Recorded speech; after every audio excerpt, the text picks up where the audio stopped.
로마서 시즌2의 두 번째 시간입니다. 제가 지난주 설교에서 1장 17절, 이게 로마서의 요절이다, 중요하다 이렇게 말씀드렸죠.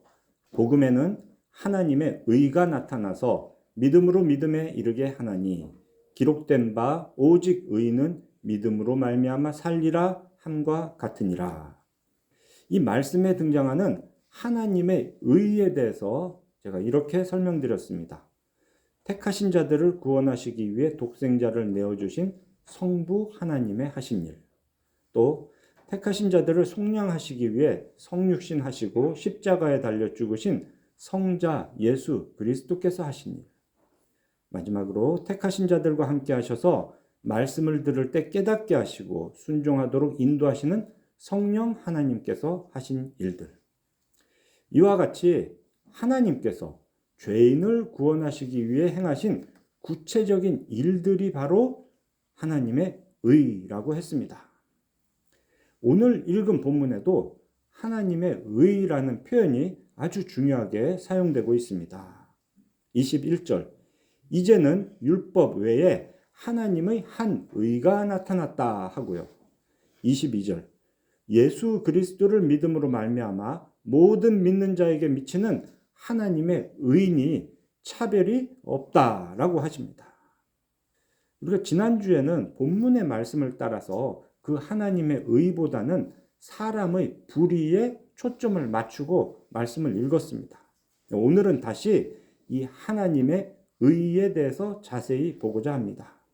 이 시간 말씀을 통해 하나님의 의가 무엇인지를 깨닫고 우리의 삶에서도 그 하나님의 의가 이루어지는 그런 은혜가 우리 모두에게 함께 하시기를 바랍니다. 자, 우선 2장에서 3장으로 넘어오는 이야기의 흐름을 좀 짚어보겠습니다. 2장에 기록된 내용의 요점은 이방인과 유대인이 하나님 앞에서 동일한 입장이다라는 겁니다. 이 둘 모두에게 하나님의 계시가 각각의 방식으로 이루어졌습니다. 유대인에게는 책으로 기록된 율법으로 전해졌고, 이방인에게는 이 마음에 형성된 양심으로 하나님의 뜻이 심겨졌습니다. 그래서 결국 둘 다, 헬라인이나 유대인이나 다 하나님을 모른다라고 핑계할 수는 없다는 거죠. 그런데 그 둘 다 하나님의 뜻에 따라 사는 일에는 실패했습니다. 결국 둘 다 하나님의 진노 아래에 있습니다. 이와 같은 말씀을 한 후에 3장 1절이 나오는데, 그 3장 1절에서 사도 바울은 이렇게 질문을 던집니다. 자, 그런즉 유대인의 나음이 무엇이며 할례의 유익이 무엇이냐? 아브라함 이후로 유대인이 행했던 그 할례라는 것은 우리는 언약 백성이다라는 징표였습니다. 앞에 2장에서 들어왔던 그런 말씀들을 고려한다면 흐름상 할례를 받은 유대인이라고 해서 나은 것이 아무것도 없지라는 말을 할 것 같은데요. 그런데 바울의 답은 좀 다릅니다. 범사에 많다 합니다. 유대인의 나은 것이 많다는 거예요. 우선은 그들이 하나님의 말씀을 맡았음이니라. 할례를 받은 그 유대인에게 유익이 범사에 많다. 그럼 구체적으로 어떤 게 그들에게 유익했을까? 이게 또 로마서 뒤에 보면 나옵니다. 9장 4절과 5절을 보면 바울이 이스라엘 사람은 이렇다라고 말을 하는데요. 양자가 되고 영광을 얻고 언약들과 율법을 그들에게 하나님께서 세워주셨다. 예배와 약속, 조상들, 마지막으로 육신으로 하자면 그리스도가 그들 유대인에게서 나온 거다. 이스라엘 사람들에게서 예수 그리스도가 나왔잖아. 이런 것들이 다 유대인에 유익한 겁니다. 아주 많죠. 그런 것들 중에서 최고, 우선이 무엇이냐? 바로 하나님의 말씀이 그들 유대인에게 맡겨졌다는 겁니다. 여기서 말씀이라고 표현할 수 있는 건 구체적으로 보면 언약들 그리고 율법들이라고 할 수 있습니다. 이 기록 2절에 작은 글씨로 관주가 있는데 그걸 따라가 보면 이 말씀은 시편 147편 19절과 관련이 있다라는 거예요. 이렇습니다. 그가 그의 말씀을 야곱에게 보이시며 그의 율례와 규례를 이스라엘에게 보이시는도다. 이 시에서 이런 식으로 된 건 앞에 말과 뒤에 말이 같은 거예요. 야곱과 이스라엘이 같으니까 결국 말씀이라는 것도 뒤에 나오는 율례와 규례, 곧 율법과 같은 겁니다.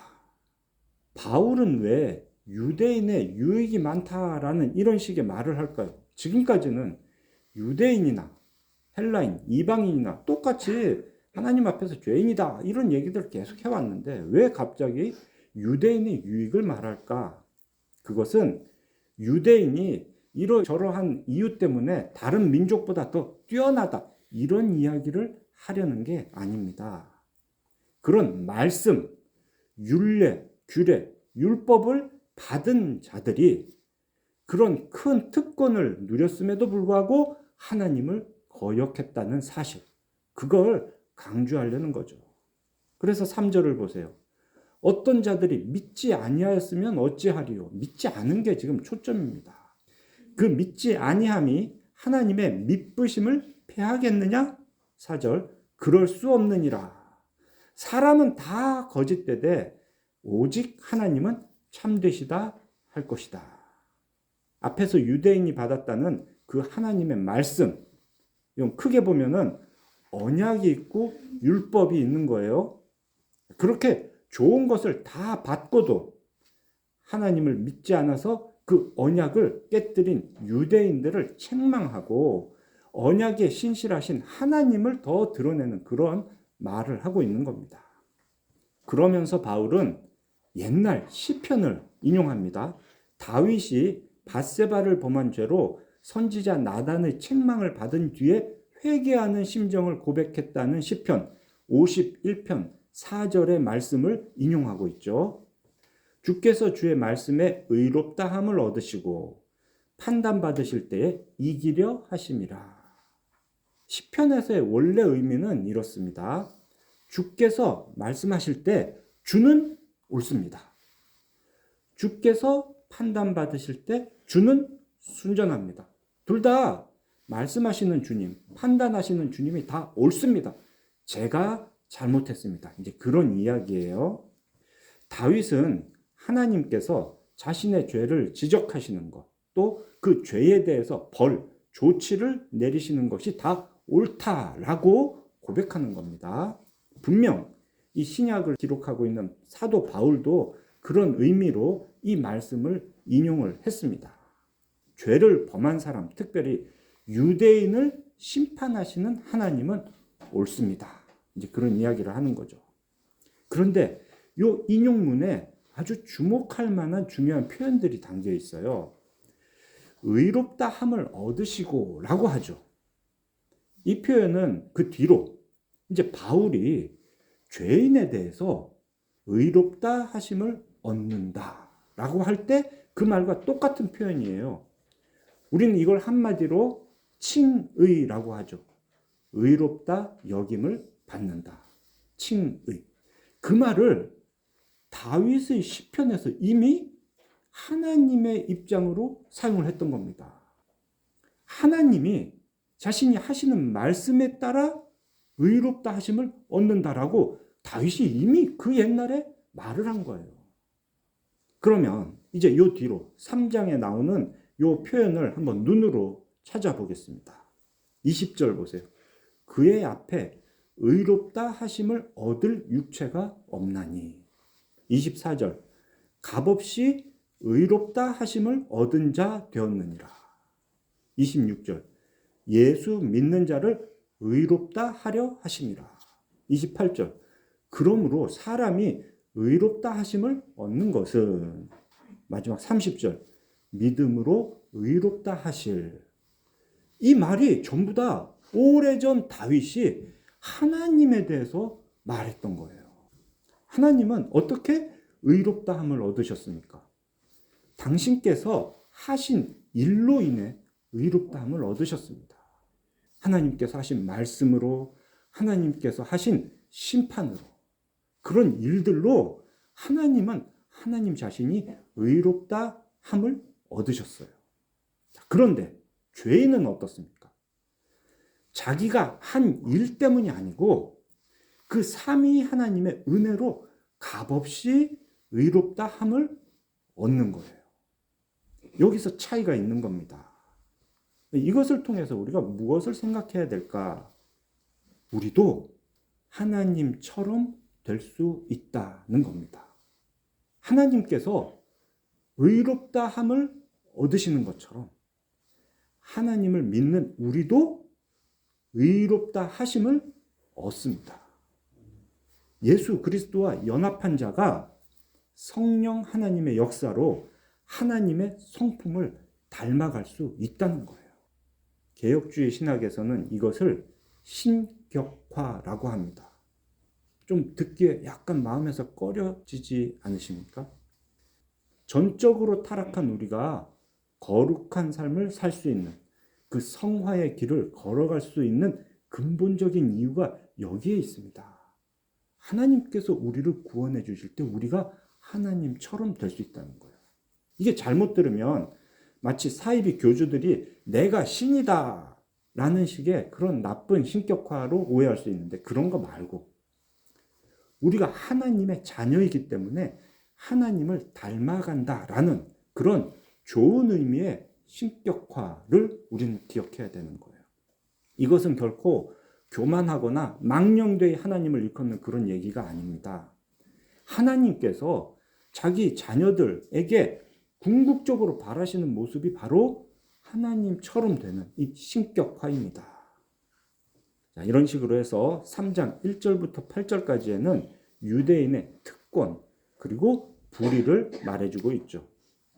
그 중에서 우리가 앞으로 계속 보게 될 표현과 관련이 있는 4절의 말씀, 의롭다 함을 얻는다라는 그 표현은 여러분들이 좀 기억에 새겨두시면 좋겠습니다. 이제 다음으로 9절을 보면, 그러면 어떠하냐? 우리는 나으냐? 결코 아니라 유대인이나 헬라인이나 다 죄 아래 있다고 우리가 이미 선언하였느니라. 여기서 우리가 누구일까요? 바울이 말하는 우리. 지금 두 그룹을 계속 이야기하고 있어요. 유대인 그룹, 헬라인과 이방인 그룹. 아무래도 로마 교회 성도들의 다수는 이방인이겠죠. 그래서 바울은 지금 자기를 유대인이 아니고 헬라인, 이방인의 그룹에 포함시키고 있습니다. 우리는 그럼 유대인보다 낫냐? 이야기를 하고 있는 거죠. 어쨌든 이 10절의 표현대로 의인은 없나니 하나도 없다는 거예요. 결국 9절에서 20절까지의 말씀은 다 모든 사람이 죄인이며 모든 사람이 하나님의 심판 아래에 있다라는 그 얘기를 하고 있는 겁니다. 그런데 그 안에서도 마지막에 19절과 20절을 좀 다시 보세요. 여기 보면 율법이 언급됩니다. 제가 이 3장 2절에서 유대인이 받은 하나님의 말씀, 그것이 곧 언약과 율법이라고 말씀을 드렸죠. 이 두 가지 중에서 바울은 먼저 율법에 대해서 지금 다시 말을 하는 겁니다. 율법이 주어진 이유가 뭐냐? 죄인들로 하여금 죄를 깨닫게 하는 목적이라는 거죠. 모세의 율법을 책으로 받은 유대인이나 그 율법의 내용이 양심에 남아있는 이방인이나 모두 하나님의 율법 아래에 있다는 건 똑같은 거예요.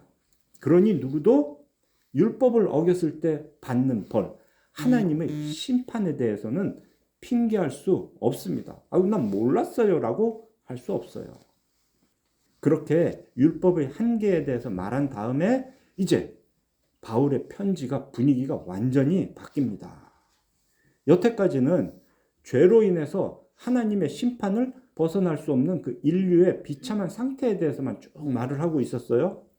그렇지만 오늘 우리가 함께 묵상하는 이 본문은 이제 구원의 길에 대해서 말씀을 합니다. 21절. 이제는 율법 외에 하나님의 한 의가 나타났으니 율법과 선지자들에게 증거를 받은 것이라. 드디어 오늘 말씀의 핵심인 하나님의 의가 주어지는 거예요. 자, 일단 그 하나님의 의가 무엇인지부터 알아야 되겠죠. 제가 서두에서도 반복했지만 오늘은 하나님의 의, 이게 중요하기 때문에 다시 그 의미를 좀 구체적으로 설명을 해드리겠습니다. 우선 의라는 단어를 좀 생각해 봅시다. 기본적으로 의롭다, 이런 단어는 성경에만 나오는 말이 아니에요. 세상 어디에 어느 시대나 그리고 불의라는 말을 사용했습니다. 의는 기본적으로 어떤 사람이 속해 있는 공동체의 성격과 관련이 있습니다. 예를 들어 내가 조직폭력배라고 합시다. 조직폭력배에도 의가 있어요. 어떤 게 조직폭력배의 의이겠습니까? 그들에게 의라는 것은 우리 조직원이 다른 조직에게 공격을 당하면 그보다 더 크게 복수하는 것. 이게 아마도 조직폭력배의 의일 겁니다. 그렇게 복수를 하는 게 의를 행하는 거예요. 또 다른 예로 법원 판사를 생각해 보자면 판사에게 의라는 게 무엇이겠습니까? 재판을 공정하게 하는 것이 판사의 의일 겁니다. 자, 그렇다면 이제 하나님의 의를 생각해 보자는 거예요. 다른 거 말고 조직폭력배의 의도 아니고 법원 판사의 의도 아니고 하나님의 의는 과연 무엇을 말하는가? 그 기준은 바로 언약입니다. 언약. 유대인이 받았다는 그 말씀의 구속 요소 중 언약과 율법, 나머지 하나인 언약을 보자는 거예요. 그래서 이 앞에 19절, 20절에서 율법 이야기했던 거고요. 율법은 죄를 깨닫는 도구가 되었고, 이제 언약은 하나님의 의를 판별하는 기준이 됩니다. 언약을 받았던 유대인은 언약을 깨뜨렸어요. 그런데 그 언약을 맺은 하나님은 언제나 그 언약에 신실하셨습니다. 언약이 무엇일까? 성경에 기록된 첫 번째 언약은 창세기 2장 16, 17절에 기록되어 있는 말씀입니다. 생명나무 열매를 포함해서 이 에덴 동산의 모든 열매는 다 마음대로 먹어도 좋다. 그렇지만 선악을 알게 하는 나무 열매는 먹지 말아라. 그거 먹으면 반드시 죽으리라. 요 약속. 요게 하나님께서 사람과 맺은 첫 번째 약속, 언약입니다. 그 언약의 목적이 무엇입니까? 선악과 먹고 죽어. 이게 목적이 아니에요. 사랑이 언약의 목적입니다. 먹으면 영원히 살게 되는 그 생명나무 열매를 비롯해서 모든 맛있고 영양도 좋은 열매들을 마음껏 먹으며 하나님과 동행하는 복을 누리게 하시려고 그 언약을 맺어주신 거예요. 그런데 거기에 딱 하나, 하나님을 생각해라 하는 단 하나의 조건을 두신 거죠. 그게 선악과는 먹지 말라는 거예요. 다 먹어도 된다는 게 언약의 핵심입니다. 이걸 행위 언약이라고 합니다. 왜냐하면 이 언약이 유지되느냐 아니면 깨어지느냐가 그 사람의 행위에 달려있기 때문입니다. 보세요. 다른 거 먹는 건 문제가 안 되겠지만 선악과를 먹으면 언약이 깨집니다. 그 행위 때문에 깨지는 거예요. 그래서 이걸 우리 신앙의 선배들은 행위 언약이라고 말했습니다. 이게 첫 번째 언약이었어요. 그런데 여러분들 잘 아시죠? 그 첫사람 아담은 그 먹지 말라는 딱 하나 선악과를 먹었습니다. 단 하나의 금지 명령을 어겼습니다. 그래서 이 첫 번째 언약은 깨졌어요. 아담은 그 언약의 심판을 받게 되었습니다. 반드시 죽는 거죠. 그런데 자비로우신 하나님은 그 죽게 된 아담을 그냥 그대로 심판에 버려두지 않으셨습니다. 첫 언약과 전혀 다른 방식의 새로운 언약을 즉시 맺어주셨죠. 그것을 우리는 소위 원시 언약이라고 말하는데 창세기 3장 15절입니다. 내가 너로 여자와 원수가 되게 하고 내 후손도 여자의 후손과 원수가 되게 하리니 여자의 후손은 네 머리를 상하게 할 것이요 너는 그의 발꿈치를 상하게 할 것이니라 하시고 이거 하나님께서 사람을 속였던 뱀에게 주신 약속입니다. 근데 이게 바로 사람에게는 첫 번째 은혜 언약이 됩니다. 행위 언약이라고 했던 그 첫 번째 언약과 비교해서 우리 믿음의 선배들은 신앙 고백서에다 이거를 은혜 언약입니다 라고 우리에게 가르쳐 줬어요. 행위 언약이나 은혜 언약이나 그 목적은 똑같습니다. 하나님과 함께 동행하는 복을 사람에게 주시려고 맺어주신 언약이다. 복 주시려는 게 하나님의 언약의 목적이에요. 그거는 행위 언약 때나 은혜 언약 때나 똑같아요. 첫사람 아담은 금지하는 명령을 어기고 그렇게 죄를 범해서 에덴 동산에서 쫓겨났죠. 장차 그 아담의 모든 후예들은 거친 세상에서 영과 육의 고통을 겪다가 죽게 되었습니다. 그런 사람을 구원하시려고 하나님은 그 즉시 은혜 언약을 맺어주신 거예요.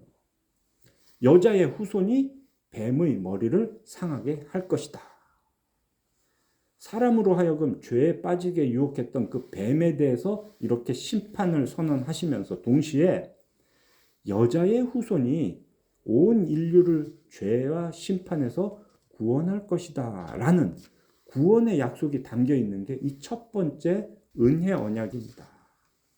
그 뒤로 노아 언약에서는 다시는 물로 심판하지 않겠다라는 약속을 주셨죠. 의미가 뭡니까? 사람이 아무리 악한 죄를 지어도 다 없애버리지는 않으시겠다. 회개의 기회를 주시겠다라는 것을 그 언약을 통해서 또 알 수가 있습니다. 그 노아 언약 다음에는 아브라함 언약인데요. 여기서는 자손과 땅에 대한 구체적인 약속을 주셨죠. 구원의 대상이 좀 더 구체화되는 겁니다. 많은 사람들 중에서도 특별히 아브라함의 후손이 구원을 받는다라는 거예요. 이 후손의 개념은 아브라함에서 이삭으로, 이삭에서 야곱으로, 야곱에서 12아들, 이스라엘의 12지파로 이어집니다. 이때 사람들이 오해를 하는 거예요. 혈통적 아브라함의 후손, 이스라엘 백성만 은혜 언약의 대상이 되는 줄로 착각을 한 겁니다. 그런데 하나님은 사실 지속적으로 여러 방식을 통해서 알려주셨습니다. 계시해 주셨어요. 아브라함의 핏줄을 이어받는 사람이 아니고 아브라함의 믿음을 이어받는 사람이 구원받는 대상이 된다는 거예요. 지금 사도 바울이 이렇게 계속해서 유대인과 이방인을 말하고 그리고 요 다음 보면 아브라함에 대해서 아주 자세히 언급하는 이유가 그것입니다. 아브라함의 혈통이 아니라 아브라함의 믿음을 이어받은 사람이 언약의 복을 얻는다. 그걸 알으라는 거예요. 그 아브라함 언약 다음이 이제 모세 언약입니다. 모세 언약은 또 시내산에서 맺은 언약이 있고 40년 뒤에 모압 평지에서 맺은 언약이 있죠. 이 신명기에 기록되어 있는 모압 언약을 보면 구체적인 율법들이 다시 나오고요. 그와 함께 그 율법을 지키면 받을 복, 그리고 어기면 당할 저주, 이 두 가지가 아주 명확하게 제시가 되었습니다. 제가 이렇게 해서 구약에 게시된 언약에 대해서 다시 한번 쭉 정리를 해드렸는데요. 바로 이러한 언약이 하나님의 의에 대한 기준이 된다는 겁니다. 하나님은 천지 만물을 섭리로 다스리시는 중에도 항상 바로 이러한 언약을 기준으로 어떤 일 하나를 계속 하신 거예요. 그 핵심이 죄인을 구원하시는 일인 겁니다. 한마디로 말하면 구속사, 구속역사라고 할 수 있죠. 하나님은 역사 속에서 끊임없이 죄인을 구속하기 위한 일을 계속 해오셨습니다. 동시에 구원의 계획을 더욱 구체적으로 계속 계시해 주셨어요. 우리에게 알려주셨습니다. 이제 그게 또 구체화되는 게 다윗 언약이죠. 구원자는 다윗의 후손으로 오실 것이다. 우리가 알기로는 그냥 여자의 후손 중에 한 사람이라고 했는데 이제 그게 구체화돼서 다윗의 후손 중에 한 사람. 또 예레미야를 비롯한 여러 선지자들을 통해서 성령 하나님께서 근본적으로 죄인의 속에서부터 변화를 이루어 주실 것이다 라는 새 언약까지 받았어요. 하나님은 마침내 독생자 예수 그리스도를 보내주심으로 이 모든 언약을 이루셨습니다. 성자 예수님은 아버지의 뜻에 따라 이 땅에 오셔서 십자가에 달려 죽으심으로 모든 죄인의 죄값을 속량하셨습니다. 그 아버지와 아들의 뜻대로 오신 성령님은 이 땅에 교회를 세우셨습니다. 그리고 택하신 모든 자들에게 그 성령 하나님께서 임하셔서 복음을 듣게 하시고 들을 때 깨닫게 하시고 믿게 해주셨습니다. 이처럼 삼위일체 하나님께서는 언약에 신실하게 일을 해 오신 겁니다. 우리에게 약속하셨던 그 복을 주시려고. 너는 내 백성이 되고 나는 너희의 하나님이 되겠다 하던 그 약속 지키시려고 수천 년의 세월을 하루같이 변함없이 구속의 일을 해오신 겁니다. 그리고 그 구원의 은혜를 모든 믿는 자에게 차별 없이 주셨습니다. 22절 곧 예수 그리스도를 믿음으로 말미암아 모든 믿는 자에게 미치는 하나님의 의인이 차별이 없느니라. 그 구속 역사 하나님의 의는 모든 사람들에게 차별이 없습니다. 유대인이냐 이방인이냐 혈통을 따지지 않습니다. 피부색도 따지지 않습니다. 그런데 모든 사람은 죄를 범했어요. 그 하나님의 의를 이루지 못하고 오직 불의만 행했습니다. 23절 모든 사람이 죄를 범하였음에 하나님의 영광에 이르지 못하더니. 이 사실을 아는 것이 우리 신앙의 시작입니다. 우리는 모두 전적으로 타락한 존재라는 것을 언제나 잊지 말아야 합니다. 오늘 우리가 구원받아 이렇게 예배당에 모여 하나님을 예배하고 있죠. 우리는 하나님의 백성입니다 라고 합니다. 그런 우리가 남들보다 하나라도 나은 게 있어서 구원을 받았던 건 아닙니다. 24절 그리스도 예수 안에 있는 속량으로 말미암아 하나님의 은혜로 값없이 의롭다 하심을 얻은 자 되었느니라. 우리 모두는 값없이 의롭다 하심을 얻었습니다. 앞에서 봤던 그 시편 51편 4절의 말씀에서 하나님은 하나님께서 행하신 일, 하신 말씀, 심판 이런 것들을 통해서 의롭다 함을 얻었다 했죠. 그런데 우리는 그 언약에 따라서 한 일은 아무것도 없습니다. 오히려 죄만 범했어요. 그런데 값없이 의롭다 하심을 얻은 겁니다. 그러면 정말 우리가 얻은 구원은 아무 값이 없이 이루어진 건가? 그건 아닙니다. 우리에게 값이 요구되지 않았을 뿐 하나님은 그 값을 치르신 거죠. 독생자의 피를 우리의 죄 값으로 다 지불하셨습니다. 그 내용이 25절인데요. 이제 25절을 볼 때 여기에 좀 번역이 잘못된 게 있어서 좀 설명을 드리겠습니다. 25절.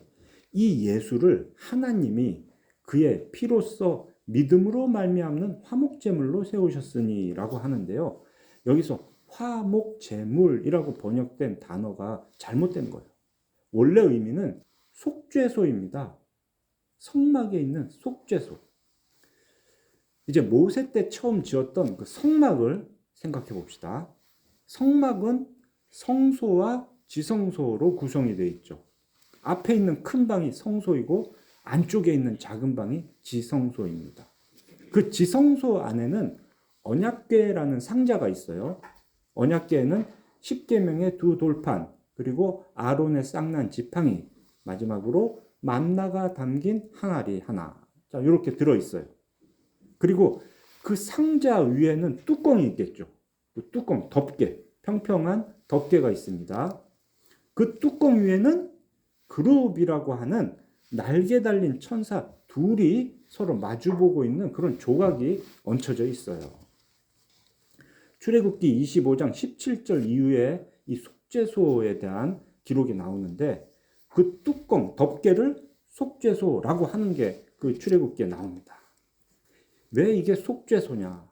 1년에 한 번 대속죄일에 오직 대제사장 한 명이 지성소 안에 들어가서 그 속죄소에다가 제물의 피를 뿌립니다. 언약궤를 덮고 있는 덮개 말이에요. 두 그룹이 마주보고 있는 그 덮개에 피를 뿌려요.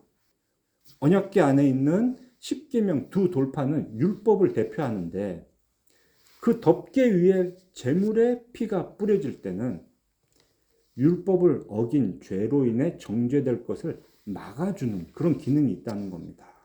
그렇게 모든 백성의 죄를 1년에 한 번씩 용서받는 일이 바로 그 덮개, 속죄소 위에서 이루어집니다. 그래서 그 덮개를 속죄소라고 하는 거예요. 지금 25절에서 화목제물이라고 번역된 단어가 원래는 그 속죄소인 겁니다. 하나님은 예수님을 화목제물로 세운 게 아니고요. 속죄소로 세우신 거예요. 그리고 예수님은 자신의 피를 그 속죄소 위에 뿌리셨습니다. 오래전 대제사장은 율법에 따라서 1년에 한 번 짐승의 피로 불완전한 속죄를 했다면 이제 예수님은 자신의 피로 완전한 속죄를 이루셨습니다. 그렇게 하나님은 길이 참으시는 중에 모든 사람의 죄를 간과하셨습니다. 간과, 그냥 지나간다는 거예요. 내 눈에 이제 너희의 죄가 안 보여라고 하신 겁니다. 그렇게 자기의 의로우심을 나타내셨습니다. 여기서 자기의 의로우심을 나타내신 게 우리 죄를 간과하신 게 그걸 통해서 하나님의 의로우심을 나타냈다라는 식으로 이해하게 되는데 그런 의미는 아니에요. 말의 순서에 따르면 독생자의 피를 값으로 치르셨기 때문에 의로우시다. 그 얘기를 하는 겁니다. 그 귀한 아들의 생명으로 우리를 자기 백성 삼으시고 복을 주시겠다던 그 약속을 이런 식으로 이루신 겁니다. 그뿐만이 아니죠. 26절 예수 믿는 자를 의롭다 하려 하심이라. 우리도 그 언약을 이루는 진짜 하나님의 백성이 되게 하셨고 하나님의 백성다운 삶을 살게 해주시는 겁니다. 예수 그리스도 안에서.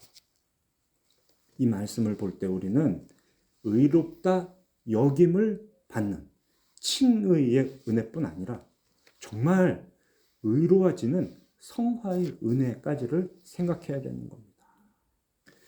이어서 27절부터 31절까지에는 이제 지금까지 쭉 보았던 믿음으로 의롭게 되는 원리에 대해서 다시 이제 세 가지로 정리를 해줍니다. 첫째, 사람이 의롭다 하심을 얻는 것은 율법을 지키는 행위로 되는 게 아니고 오직 믿음으로 된 것이다. 따라서 사람의 편에서는 어떤 것도 우리가 자랑할 것은 없다. 그 얘기고. 두 번째, 믿음을 통해 주어지는 하나님의 의는 유대인이든 이방인이든 차별 없이 적용이 된다. 아주 보편적인 일이다. 라고 말을 해줍니다. 그게 구원의 보편성입니다. 은혜는 보편적입니다. 차별 없이 모든 믿는 자에게 주어집니다. 마지막 세 번째, 31절의 말씀인데요. 믿음을 통해 주어지는 하나님의 의는 율법의 행위와 관계없이 주어지는 의지만 그렇다고 해서 율법을 폐하는 것이 아니고 오히려 율법을 세우는 것이다. 행위로는 성취할 수 없었던 그 율법의 요구를 우리는 이제 믿음으로 성취하게 되는 거예요. 그래서 로마서 전체를 통해서 바울이 계속 추구하는 것은 로마 교회 성도들이 믿어 순종하게 된다는 겁니다. 그래서 제가 로마서 시작할 때 1장 제일 앞에서 믿어 순종케 하는, 또 16장 마지막에 가서 믿어 순종케 하는, 믿어 순종하는 그런 사람으로 변화되는 게 복음의 은혜를 입은 사람의 모습인 겁니다. 사랑하는 우리 필그림교회 성도 여러분, 언약에 신실하신 삼위 하나님의 구속 사역의 은혜로 우리는 값없이 의롭다 하심을 얻었습니다. 죄를 용서받고 그 죄의 권세에서 해방되어 하나님의 백성이 된 거죠. 그렇게 된 우리는 이제는 언약에 약속된 복을 누릴 수 있게 된 겁니다. 그뿐만이 아닙니다. 이 몸에는 비록 여전히 죄의 본성이 남아있지만 이제 우리의 마음속에는 성령 하나님께서 오셨습니다. 복음의 말씀을 날마다 묵상하고 영원한 중보자 되신 예수님의 이름으로 기도할 때 우리 안에 계신 성령님은 우리 안에서 역사를 이루십니다. 무능한 우리가 하나님의 말씀을 순종할 수 있게 되고요. 미움으로 가득 찼던 우리가 하나님도 사랑하고 다른 사람도 사랑할 수 있습니다. 원망만 내뱉던 우리의 입술로 하나님께 감사의 찬양을 올려드릴 수 있게 되었습니다. 율법을 어겼던 우리가 오히려 이제는 이 몸으로 율법을 굳게 세울 수도 있는 겁니다. 우리를 죄에서 구원하신 삼위 하나님의 은혜는 이처럼 거룩한 변화로까지 이어주십니다. 주께서 피로 값주고 사신 교회에 모여서 복음이 선포되는 설교를 통해서 참된 복음을 듣고 또 성찬을 함께하며 함께 예수 그리스도의 이름으로 기도함으로 믿어 순종하는 복을 풍성히 누리는 우리 모두가 되시기를 삼위일체 하나님의 이름으로 축원합니다.